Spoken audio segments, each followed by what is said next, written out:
Hello everyone, kachori बघून अगदी खावीशी वाटली ना? चला तर मग आज आपण बनवूयात तुरीच्या दाण्यांची कचोरी. तुरीच्या शेंगा हिवाळा असल्यामुळे सगळीकडेच मिळतात, त्यामुळे फार काही करायचं नाही, फक्त तुरीच्या शेंगा घेऊन यायच्या आणि त्याचे दाणे काढायचे. ही कचोरी नेहमीच्या कचोरीपेक्षा चवीला थोडी वेगळी असल्यामुळे फार छान वाटते खाल्ल्यानंतर. चला तर मग आज बनवूया तुरीच्या दाण्याची कचोरी. त्यासाठी आपल्याला घ्यायचा आहे 1 वाटी मैदा. मैद्याऐवजी तुम्ही गव्हाचे पीठसुद्धा वापरू शकता. त्यामध्ये अर्धा चम्मच ओवा आणि अर्धा चम्मच मीठ घालायचं. त्यानंतर 2 चम्मच अगदी कडकडीत तेलाचं मोहन घालायचं आणि मिक्स करून घ्यायचं. आता थोडं थोडं पाणी घालून घट्टसर असं हे पीठ मळून बाजूला ठेवायचं. आणि मग सारणासाठी साहित्य बघूया. 1 मोठा कांदा बारीक चिरलेला, 2-3 हिरव्या मिरच्या बारीक चिरून घ्यायच्या, 4-5 लसणाच्या पाकळ्या बारीक चिरून घ्यायच्या आणि 1 चम्मच सोप आणि 1 वाटी कोथिंबीर आणि 1 मोठी वाटी तुरीचे दाणे. तुरीचे दाणे आपल्याला मिक्सरला वाटून घ्यायचे, फार बारीक वाटायचे नाही, असे थोडीशी जाडसर अशी हे पेस्ट करून घ्यायची.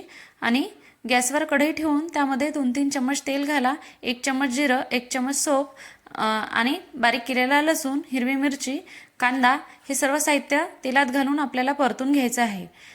थोडं नरम झालं की त्यामध्ये 1 चम्मच लाल तिखट, अर्धा चम्मच हळद, 1 चम्मच धने पावडर घालून परतून घ्यायचं. आणि मग त्यामध्ये अर्धा चम्मच मीठ घालून 3-4 चम्मच बेसन पीठ घालायचं आहे. बेसन पिठामुळे छान टेक्स्चर येईल या सारणाला.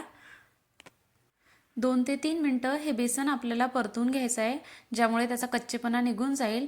त्यानंतर त्यामध्ये वाटलेले तुरीचे दाणे घालायचे, कोथिंबीर घालायची, थोडंसं परतून घ्यायचं आणि मग थोडं परतल्यानंतर झाकण ठेवून एक वाफ काढायची, ज्यामुळे ते चांगलं शिजल्या जाईल.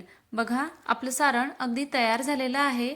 आता गॅस बंद करून हे सारण 5 ते 10 मिनटं थंड करायला ठेवूयात. जास्त गार करायची आवश्यकता नाही, थोडंसं गरम असताना पण आपण त्याच्या कचोऱ्या बनवून घेऊ शकतो. आपलं सारण तयार झालेलं आहे. आता जो कणिक आपण भिजवून ठेवलेली आहे ती बघूया.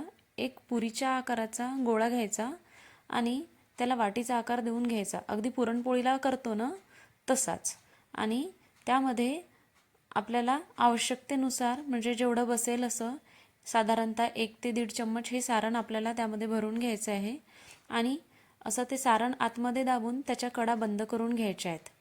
बघा, व्यवस्थित कडा बंद करून घ्यायच्या, नाही तर तेलात कचोरी फुटू शकते. आणि कडा बंद केल्यानंतर उरलेला जो उंडा आहे तो काढून घ्यायचा आणि कचोरी अशी दाबून छान बंद करायची. तेल गरम झालेलं आहे. आता आपण तयार केलेल्या जे कचोऱ्या आहेत ते एक एक तळून घेऊयात. मंद आचेवरती तळायचे आहेत, ज्यामुळे ते आतून कच्च्या राहणार नाहीत. बघा, अगदी टम्म फुगलेली आहे आणि त्याला थोडे थोडे क्रॅक्स पण आलेले आहेत. गरमागरम तुरीच्या दाण्यांची खमंग अशी कचोरी तयार झालेली आहे. हिरव्या चटणीबरोबर, मिरचीबरोबर सर्व करा. रेसिपी आवडली असेल तर लाईक करा, माझ्या चॅनलला सबस्क्राईब करा आणि नवीन काही रेसिपी हव्या असतील तर कमेंट्स पण करा. पुन्हा भेटूयात एका नवीन रेसिपीसह. तोपर्यंत धन्यवाद.